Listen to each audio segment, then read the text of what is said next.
దేవుడు వాక్యం తెలియజేయబడుతుంది, నేను పరిశుద్ధుని కాబట్టి మీరును పరిశుద్ధులై ఉండండి. మీ క్రియలయందు, మీ జీవిత విధానములో, మీరు బ్రతికే విధానములో, మీ బ్రతుకులో మీరు పరిశుద్ధతని కనబరచండి. పరిశుద్ధత దేవుడు మీకు ఇచ్చాడు, ఆ పరిశుద్ధతను మీరు కనబరచాలంట.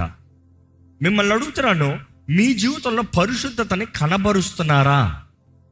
ఈరోజు it is not about our capacities. If you're still thinking about నా నీతి కార్యాలు, నో, పనికిరాదు. కానీ అదే సమయంలో నేను చేయవలసింది ఏది లేదనుకుంటే అది తప్పే.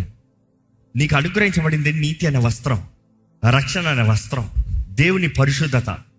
నీకు అనుగ్రహించబడిన వస్త్రాన్ని, ఈ తెల్లటి చొక్కాన్ని భద్రంగా కాపాడుకోవాలి. నేను ఎక్కడ పడితే అక్కడ దొరలకూడదు, ఏది పడితే అది ముట్టకూడదు, ఏది పడితే అక్కడ అంటించుకోకూడదు, మురికి చేతులు నా మీద పెట్టనకూడదు. You have to be careful. ఎందుకంటే దేవుడు అంటున్నాడు, నేను పరిశుద్ధుని కాబట్టి మీరు పరిశుద్ధులై ఉండండి. ఇదిగో నేను నీకు ఇచ్చిన పరిశుద్ధతను కాపాడుకో.